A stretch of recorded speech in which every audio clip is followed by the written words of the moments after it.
एक बार एक बच्ची थी, छोटी बच्ची थी, जो गीत गा रही थी। फिल्मी गीत था, मेरा लाल दुपट्टा मलमल का। तो किसी ने पूछा, बेटा तुम बहुत अच्छा गाती हो, तुम्हारी आवाज बहुत अच्छी है, लेकिन एक बात बताओ कि तुम्हारा वो लाल दुपट्टा तो तुम्हारे गले में है ही नहीं। तो शर्मा गई, गीत गा रही थी, दुपट्टा गले में नहीं था, तो शर्मा के भाग गई। आज यही सवाल मेरे और आपके लिए है। हम उस परमात्मा की जय जयकार कर रहे हैं, उसकी वंदना कर रहे हैं, उसका नाम ऊंचा उठा रहे हैं। क्या वो परमात्मा हमारे जीवन में है? क्या उसके प्रति विश्वास हमारे जीवन में है? क्या आप उसे जानते हैं? क्या आप जानते हैं कि उसने आपके लिए क्या किया है और वो क्या करना चाहता है? पवित्र शास्त्र बाइबल कहती है उस परमेश्वर के पास आपके लिए एक योजना है, और वो योजना आपके भविष्य के लिए, आपकी संतानों के लिए, आपकी पीढ़ी पीढ़ी के लिए है। परमेश्वर का वचन कहता है कि मैं धर्मी को आशीष दूंगा और उसकी संतानों को भी आशीष दूंगा। लेकिन क्या आप उसे जानते हैं? हम उसे तब तक नहीं जान सकते जब तक हम अपने पापों से क्षमा ना मांग लें। जैसे एक भ्रूण, एक बच्चा जो है मां के कोख में होता है, तो उसे नहीं मालूम कि संसार कितना बड़ा है और संसार कितना सुंदर है, उसे कुछ नहीं मालूम, क्योंकि वो तो मां के गर्भ में है, उस अंधेरे में है, उसे कुछ नहीं मालूम। लेकिन जब वो संसार में आता है, तब वो संसार को देखता है और संसार के प्रति उसकी जो सोच है, व्यापकता है, वो बढ़ती चलती है कि संसार कितना बड़ा है, इसमें कितने रिश्ते नाते हैं, कितना काम है इस संसार के अंदर। ठीक इसी तरह जब तक हम अंधकार में बैठे रहेंगे, हम उस परमेश्वर को कभी नहीं जान पाएंगे। भारतीय दर्शन शास्त्र में लिखा है, पापम पापात्मा पाप कर्मा पाप संभा त्राहिमाम पुंडक्षाम सर्व पाप हरे हरे।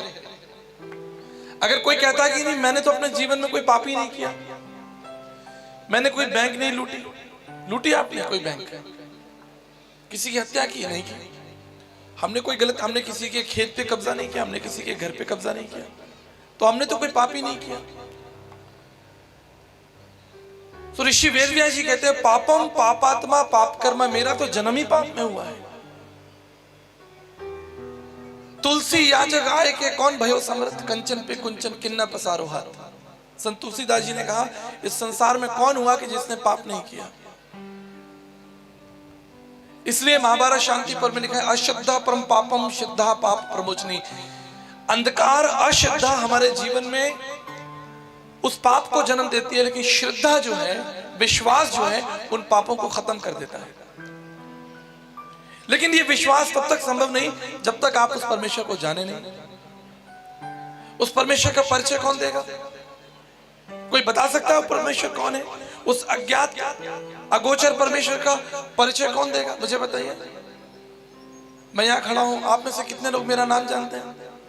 आप कहेंगे वो तो पोस्टर पर देख लिया हमने, लेकिन आप मेरे बारे में कितना जानते हैं? कुछ नहीं जानते। जब तक मैं आपको ना बताऊं कि मैं कौन हूं, मुझे क्या पसंद है, अपनी विशेषताएं, अपनी योजनाएं, अपने परिवार के बारे में, मेरे कितने बच्चे हैं, पत्नी, माता पिता कहाँ रहते हैं, क्या करते हैं, मैंने कहाँ से पढ़ाई की, मुझे खाने में क्या पसंद है, क्या पसंद नहीं है, जब तक मैं ना बताऊं आपको मेरा परिचय कौन देगा?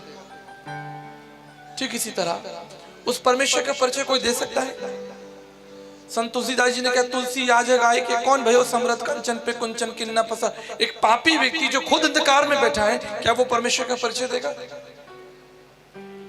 इसलिए जब यीशु मसीह का जन्म हुआ, प्रभु यीशु मसीह का जन्म हुआ, तो लिखा है कि स्वर्ग से फरिश्ते उतर कर आए, स्वर्गदूत उतर कर आए, और जो गडरिये अंधकार में बैठे थे, बाइबल कहती है उनके ऊपर एक बड़ी ज्योति चमकी। तो उसका जो आगमन हुआ वो एक ज्योति के रूप में हुआ। प्रभु यीशु मसीह संसार में ज्योति के रूप में आए। और ज्योति कितनी जरूरी है हमारे बच्चे जानते हैं, जो लोग बच्चे पढ़ाई करते हैं। आप जानते हो कि सूर्य का प्रकाश जो पृथ्वी पर आता है तो वो कितना जरूरी है। अगर सूर्य का प्रकाश पृथ्वी पर ना आए तो हम सब लोग जो हैं वो सब मर जाएंगे। क्यों? क्योंकि पेड़ पौधे फोटोसिंथेसिस प्रोसेस, प्रकाश संश्लेषण की विधि नहीं होगी, और जो पेड़ पौधे हैं वो आपको ऑक्सीजन नहीं देंगे,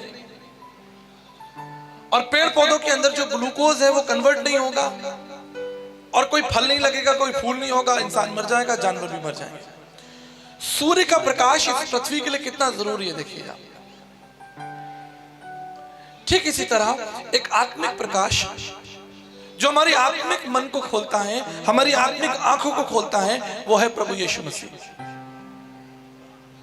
बहुत से लोगों का ऐसा मानना है, सोचना है कि प्रभु ईसा मसीह तो ईसाइयों के परमेश्वर है, तो ईसाइयों ने क्या ठेकेदारी कर ली यीशु मसीह की? कोई मोहर लगा दी क्या कि हमारा परमेश्वर है? कहां पैदा हुए थे यीशु मसीह? यीशु मसीह का जन्म हुआ इजराइल में, बेतलेहम गांव में। ऐसी ठाणी थी, गांव था, और वो भी आज से 2000 साल पहले। अभी यहाँ आने में कष्ट होता है, रास्ता देखो कैसा टेढ़ा मेढ़ा, हो सकता है बिजली हो ना हो, आज से 100 साल पहले पता नहीं ये गांव कैसा हो। तो कल्पना कीजिए आज से 2000 साल पहले बेतलेहम वो जो गांव होगा वो कैसा होगा, जो इजराइल में है। और सबसे बड़ी जाति के थे वो।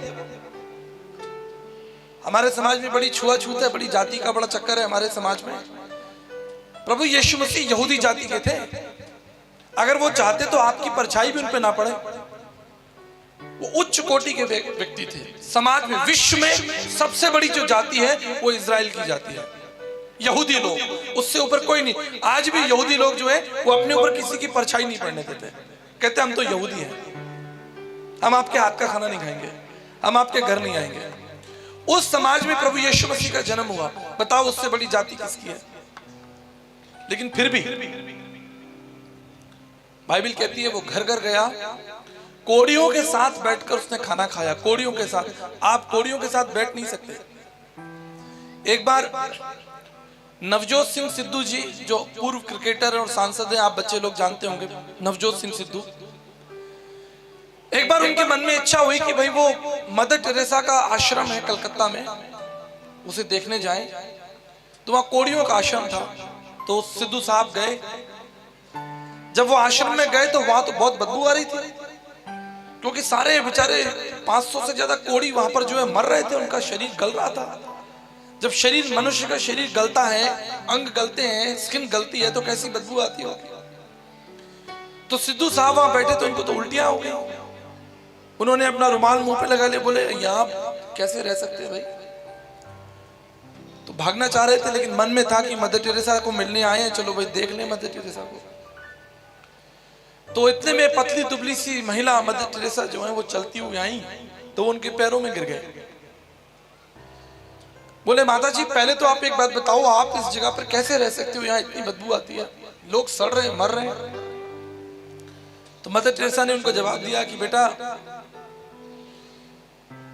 मैं प्रभु यीशु मसीह की शिष्या हूं, उसकी बिटिया हूं, उसकी सेविका हूं, और मुझे मौका नहीं मिला कि अगर जब यीशु मसीह क्रूस पे था, उस समय जब यीशु मसीह घायल था, तो मैं उसकी सेवा कर पाती। मुझे वो मौका नहीं मिला, इसलिए आज इन मरते हुए कोड़ियों की सेवा करके मैं ये सोच लेती हूँ कि मैं यीशु मसीह की सेवा कर रही हूँ। और आपको मालूम है भारत सरकार ने उन्हें भारत रत्न दिया उनकी सेवा के लिए। यह है प्रभु यीशु मसीह जो मनों को बदलता, वो धर्म नहीं बदलता। धर्म तो एक ही है, प्रेम धर्म का मूल है, पाप मूल संताप। जहां दया वहां धर्म है, जहां क्षमा वहां प्रभु आप। धर्म क्या है? धर्म तो व्यापक है। यम नियम आसन प्रत्याहार, आप सुबह उठते हो वो भी धर्म है कि भाई सुबह उठना है आपको, वो धर्म है आपका। आप काम पे जाते हो वो भी धर्म है, आप बच्चों को पढ़ाते हो वो भी धर्म है, आप शादी ब्याह करते हो, खेती किसानी करते हो, व्यापार करते हो, भारत सरकार को टैक्स देते हो, अपने भाइयों में आपस में प्रेम रखते हो, सुलह रखते हो, झगड़ा नहीं करते, मारपीट नहीं करते, यही तो धर्म है। विश्वास, मूल्य, आचरण और कर्मकांड। विश्वास, मूल्य, आचरण और ये 4 सिद्धांत हैं, 4 आयाम है धर्म के। तो प्रभु यीशु मसीह को मानने से, उस पर विश्वास करने से धर्म नहीं बदलता, परंतु धर्म की पूर्ति होती है। यीशु मसीह ने क्या कहा कि मैं व्यवस्था को, धर्म को मिटाने नहीं आया, लेकिन धर्म को पूरा करने के लिए आया हूं। मत्ती 5:17 में लिखा है कि मैं व्यवस्था को, उस धर्म को पूरा करने आया हूं। इसलिए नीति वचन कहता है जो धर्म का पीछा करता है वो जीवन पाता है।